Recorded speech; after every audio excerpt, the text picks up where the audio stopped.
Ven Espíritu Divino, manda tu luz desde el cielo, Padre amoroso del pobre, dona en tus dones esplendorosos. Hola hermanos, el día de hoy 22 de mayo del 2023 es lunes de la séptima semana del tiempo de la Pascua, de la última semana de la Pascua. Algunos a esta semana le dan otro nombre también, ¿no? Porque fíjense que se llega a decir incluso las semanas del Espíritu Santo, la Semana Santa del Espíritu Santo. Yo no me quiero meter a eso. Eso no tiene nada que ver con la liturgia, cuidado, porque hay algunos que dicen, ¿pero dónde dice eso? Vamos, son las tradiciones que están dentro de la iglesia. Piensen en lo que decíamos de Pascual Bailón la semana pasada, que tiene que ver con eso porque era precisamente en la Pascua de Pentecostés, así se le llamaba, y entonces por eso le pusieron a él Pascual, que nació un 16 y un 17 de mayo murió. O sea que por eso le digo, bueno, hoy es día de una santa muy popular, Santa Rita di Cascia.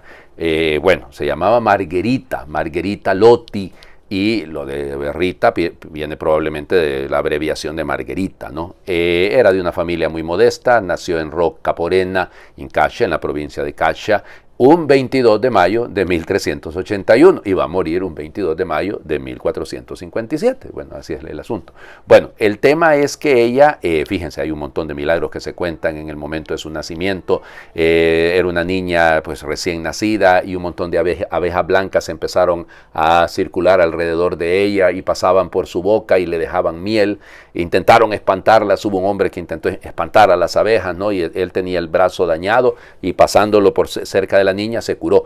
Ya les digo, miren, hay un montón de historias con respecto. Ella quería ser religiosa, pero sus papás la casaron con un tal Paolo Mancini, que ese Mancini era manchitas, mujeriego, borracho, con un temperamento horrible, le hizo la vida imposible a Santa Rita, terrible. Tuvieron unos gemelitos, Jacopo y Paolo.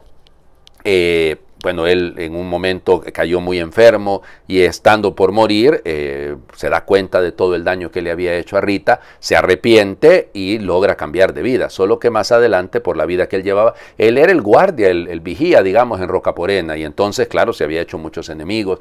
Y en esa época, ¿no? Las vendetas, las luchas entre familias terribles en Italia. Y entonces resulta ser que lo asaltaron y lo mataron. Pero gracias a Dios, ya en la gracia de Dios, ya él se había convertido. Sus hijos juraron vengarlos, pero murieron muy jóvenes también. Precisamente decía Santa Rita, prefiero que mueran jóvenes a que terminen cayendo pues en el crimen de asesinar, de buscar a los que mataron al papá y que pierdan la vida eterna. Y entonces solicita entrar ella en el convento de las Agustinas de ahí de Cascia, de Santa María Magdalena, pero ahí no la podían recibir porque ahí aceptaban vírgenes y ella era una viuda pues. Y entonces fue muy complicado, ¿no?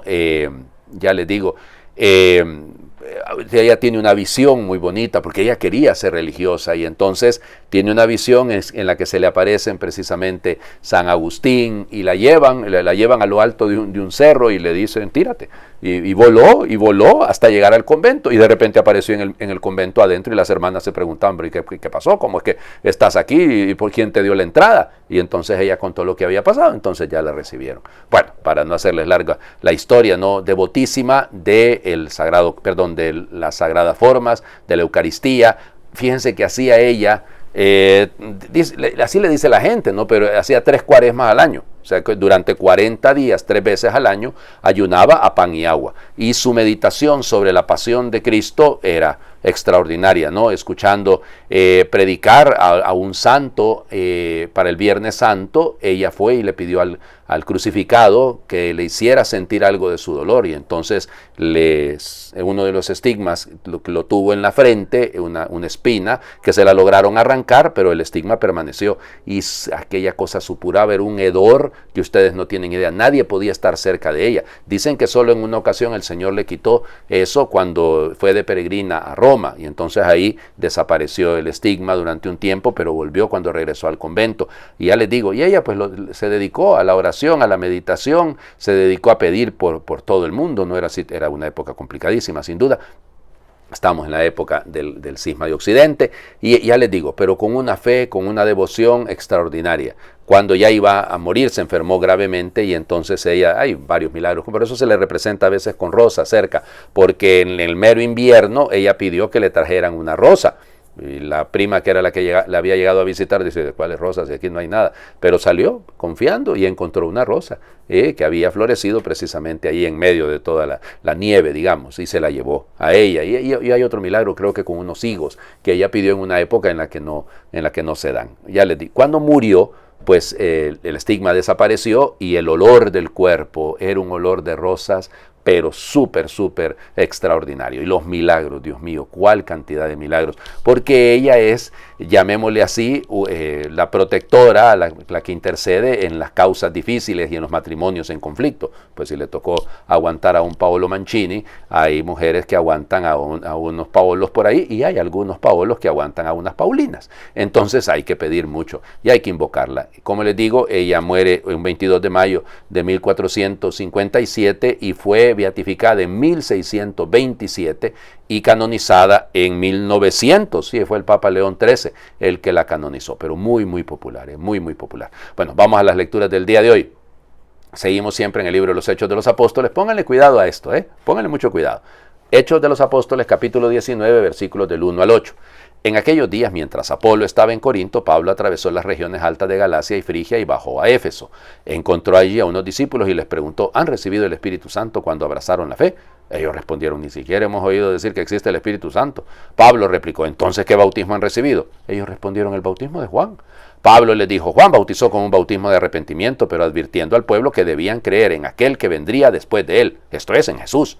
Al oír esto, los discípulos fueron bautizados en el nombre del Señor Jesús. Y cuando Pablo les impuso las manos, descendió el Espíritu Santo y comenzaron a hablar en lenguas desconocidas y a profetizar. Eran en total unos 12 hombres. Durante los 3 meses siguientes, Pablo frecuentó la sinagoga y habló con toda libertad, disputando acerca del reino de Dios y tratando de convencerlos. Palabra de Dios. Te alabamos, Señor. Qué belleza, ¿no? O sea, fíjense, ayer, estoy pensando como sábado, ¿no? Digo, pero ayer era el día de la Ascensión. Pero el sábado escuchamos de Apolo que que el único bautismo que había recibido era el de Juan. O sea, estamos en este ambiente en el que nos damos cuenta que en la diáspora, o sea, fuera de la Tierra Santa, hay muchos que lo único que son discípulos de Juan el Bautista. Han recibido el bautismo que hacía Juan en el Jordán. Muy bien. Entonces, estos de Éfeso es lo mismo. Apolo es lo mismo. Entonces, hay que llevarles a la plenitud. Ni siquiera hemos oído hablar del Espíritu Santo. Y hay algunos cristianitos que pareciera que como que nunca han oído hablar del Espíritu Santo. Como que si todo es una cosa, claro, cuidado, es el mismo misterio. Pascua, Ascensión, Pentecostés, es la misma realidad. Es el mismo misterio de amor. Así que por lo tanto, hay que pedir ese don del Espíritu Santo para que podamos hablar en lenguas, Padre. No, para que controlen la que tienen. Creo que eso es más importante. Eso de pretender hablar en lenguas distintas, pues si le sirve a la comunidad, bendito sea el Señor. Pero lo que sí tiene que hacer es que la lengüita sepa controlarla para llevar y evangelizar. Eso es más importante todavía. Entonces, fíjense lo que viene detrás, ¿no? Eran 12 hombres. Qué casualidad, ¿no? Todo vuelve a comenzar. O sea, la iglesia vuelve a empezar. Ahora en Éfeso. Éfeso va a ser uno de los lugares más importantes porque ahí va a ser Timoteo va a ser el obispo. Y entonces va a ser él, estando en Éfeso, que va a juntar las cartas de Pablo. Y por eso, gracias a eso, es que tenemos las cartas de Pablo. Éfeso va a ser un lugar importantísimo. Además, acuérdense quién vivió en Éfeso. Ahí tiene casa. Sí, la señora de este mes, la Virgen. Ahí tiene casa. Porque la Virgen es terrateniente, oigan, tiene casa en Jerusalén, tiene casa en Nazaret, tiene casa en Loreto y tiene casa en Éfeso, para que vean ustedes. Vamos al Evangelio. Juan capítulo 16, versículos del 29 al 33. En aquel tiempo los discípulos le dijeron a Jesús, ahora sí nos estás hablando claro y no en parábolas. Ahora sí estamos convencidos de que lo sabes todo y no necesitas que nadie te pregunte. Por eso creemos que has venido de Dios. Les contestó Jesús, ¿de veras creen? Pues miren que viene la hora, más aún, ya llegó, en que se van a dispersar cada uno por su lado y me dejarán solo. Sin embargo, no estaré solo, porque el Padre está conmigo. Les he dicho estas cosas para que tengan paz en mí. En el mundo tendrán tribulaciones, pero tengan valor, porque yo he vencido al mundo. Palabra del Señor. Gloria a ti, Señor Jesús. Con que en verdad creen, si me van a dejar solo, y es la verdad, eso es lo que pasó, ¿no? Lo dejaron solo el Señor Jesús. Sí, es que ahora sí te creemos porque nos estás hablando claro y no en parábolas. Ay, Señor, perdón. Perdón porque nos pasa igual. Nosotros en algún momento también de la vida llegamos, tal vez por nuestro camino, por nuestra vida espiritual, por los años que tenemos de haber iniciado nuestra vida en este movimiento, en este carisma particular, creemos que ya nos la sabemos todas. Y no, Señor. Cuando aparece en el horizonte la cruz, siempre nos da miedo. O sea, los retos, las dificultades, los obstáculos, los problemas, siempre nos van a generar una zozobra, y eso es así. Y no podemos ocultarlo, Señor, es verdad. Somos cobardes en mucho. Y hablamos mucho, del diente al labio, pues hombre, entre el dire y el fare, c'è il mare, dicen los italianos. Entre el decir y el hacer, ahí está el mar. Y ahí es donde está el problema, ¿no? Muchas veces nos pasa a nosotros. Por eso hay que tener mucho cuidado, pero hay que confiar. Yo he vencido al mundo. No tengan valor, porque yo he vencido al mundo. Qué bello esto, ¿no? Pensar en esta semana, ya preparándonos para la venida del Espíritu Santo. El Espíritu Santo, uno de los dones es la fortaleza. Hay que pedirlo. Firmeza en nuestras creencias, fortaleza para enfrentar las dificultades que vamos a tener. Tenemos un montón. Ya llegó la hora, pues sí, ya llegó, Señor. Y la hora se está poniendo cada vez más tenebrosa, si lo quieres. Es una hora difícil. Así que pidamos el Espíritu Santo, confiemos en que Él ha vencido al mundo, confiemos en aquel que no nos va a engañar nunca. Hagamos oración. Ven, Espíritu de vida, océano de clemencia, y llénanos de tu ciencia, de tu amor y de alegría. Danos la dicha de unirnos en el mundo como hermanos, defiéndenos, soberano, del cáncer del egoísmo. Tú que eres revelador de los misterios profundos, tú que renuevas el mundo en el soplo del Creador, hincha nuestras velas quietas con el soplo de tu aliento, e impúlsanos con el viento que nos lleva hacia la meta. Amén. El Señor esté con ustedes y les bendiga a Dios por intercesión de Santa Rita di Cascia, el que es Padre, Hijo y Espíritu Santo, y su bendición descienda, les acompañe siempre. Cristo ha resucitado, verdaderamente ha resucitado, resucitó de veras, mi amor y mi esperanza. Ven, Espíritu Santo.